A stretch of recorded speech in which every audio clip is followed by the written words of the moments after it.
মুখ্যমন্ত্রী ডক্টর মানিক শাহ বুধবারে তার ব্যস্ততম কর্মসূচির মধ্যেও মুখ্যমন্ত্রী সমীপেশু কর্মসূচিতে রাজ্যের বিভিন্ন এলাকার মানুষের সঙ্গে সাক্ষাৎ করলেন। মুখ্যমন্ত্রী সমীপেশু কর্মসূচির ৩৬তম পর্বে এদিনও রাজ্যের বিভিন্ন প্রান্ত থেকে মানুষ তাদের সমস্যা সমাধানের জন্য মুখ্যমন্ত্রী ডক্টর মানিক শাহের সাথে সাক্ষাৎ করেন। সাক্ষাৎকারের সময় প্রত্যেকেই তাদের বিভিন্ন সমস্যা, অভাব, অভিযোগের কথা মুখ্যমন্ত্রীর কাছে তুলে ধরেন। এদের মধ্যে বেশিরভাগই চিকিৎসায় সহায়তায় আর্জি নিয়ে এসেছেন। মুখ্যমন্ত্রী চিকিৎসায় সহায়তা আবেদন নিয়ে আসা অসহায় মানুষের পাশে থাকার ভরসা দিয়েছেন। এদিন মেলাঘরের তসলিমা খাতুন তার ৬ বছর বয়সী ছেলের চিকিৎসা সংক্রান্ত সহায়তার আর্জি নিয়ে মুখ্যমন্ত্রীর সঙ্গে দেখা করেন। দরিদ্র সীমার নিচে বসবাসকারী পরিবারের তসলিমা খাতুনের ছেলে জন্মের পর থেকেই কানে শুনতে পায় না। চিকিৎসকরা তসলিমা খাতুনের ছেলের শীঘ্র কানের অপারেশন করার পরামর্শ দেন, কিন্তু আর্থিক অসচ্ছলতার দরুন তসলিমা খাতুন তার ছেলেকে সঠিক চিকিৎসা করাতে পারছে না। এমন অবস্থায় তিনি তার ছেলেকে উন্নত চিকিৎসার সহায়তায় আর্জি নিয়ে মুখ্যমন্ত্রীর দ্বারস্থ হন। মুখ্যমন্ত্রী তসলিমা খাতুনের ছেলে চিকিৎসা সংক্রান্ত প্রয়োজনীয় কাগজপত্র দেখে সঙ্গে সঙ্গে জিবিপি হাসপাতালের মেডিকেল সুপার ডাক্তার শঙ্কর চক্রবর্তীকে প্রয়োজনীয় সহায়তা করার নির্দেশ দেন। যোগেন্দ্রনগরের রাজু চক্রবর্তী তার একমাত্র ছেলের চিকিৎসার সহায়তায় আর্জি নিয়ে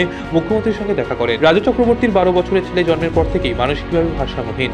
আর্থিক অসচ্ছলতার কারণে রাজু চক্রবর্তী তার ছেলের সঠিক চিকিৎসা করাতে পারছেন না। এই অবস্থায় সে তার ছেলের চিকিৎসায় সহায়তা করার আর্জি জানান মুখ্যমন্ত্রীর কাছে। মুখ্যমন্ত্রী রাজু চক্রবর্তী ছেলের চিকিৎসা সংক্রান্ত কাগজপত্র দেখে সঙ্গে সঙ্গে জিবিপি হাসপাতালে মেডিকেল সুপার ডাক্তার শঙ্কর চক্রবর্তীকে প্রয়োজনীয় সাহায্য করার নির্দেশ দেন। পাশাপাশি সমাজ কল্যাণ ও সমাজ শিক্ষা দপ্তরের মাধ্যমে রাজু চক্রবর্তীর ছেলেকে কিভাবে সহায়তা করা যেতে পারে সেই বিষয়টি দেখার জন্য মুখ্যমন্ত্রীর সমাজ কল্যাণ ও সমাজ শিক্ষা দপ্তরের অধিকর্তা তপন কুমার দাসকে নির্দেশ দেন। খোয়াইয়ের চেবুরি রঞ্জন রায় তার ২ ছেলের চিকিৎসা ও আগরতলা ভাটিয়া অভয়নগরের সীতা ঘোষ তার নিজের চিকিৎসার জন্য মুখ্যমন্ত্রীর কাছে আবেদন জানান। পেশায় গৃহ পরিচালিকা সীতা ঘোষ কিডনি রোগ সহ বিভিন্ন রোগের সমস্যায় ভুগছেন।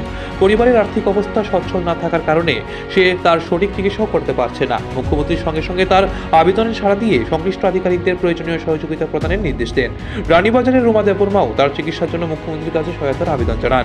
দারিদ্র্য সীমার নিচে বসবাসকারী রুমা দেববর্মা বেশ কয়েক বছর যাবৎ ক্যান্সার রোগে ভুগেছেন। মুখ্যমন্ত্রী তার আবেদনে সাড়া দিয়ে রুমা দেববর্মার চিকিৎসায় প্রয়োজনীয় উদ্যোগ নিতে ক্যান্সার হাসপাতালের মেডিকেল সুপার ডাক্তার এস দেববর্মাকে নির্দেশ দেন। এদিন মুখ্যমন্ত্রী সমীপেশু কর্মসূচিতে উপস্থিত ছিলেন মুখ্যমন্ত্রী সচিব ডক্টর প্রদীপ কুমার চক্রবর্তী ও স্বাস্থ্য দপ্তরের সচিব কিরণ গীতে সহ অন্যান্য আধিকারিকরা।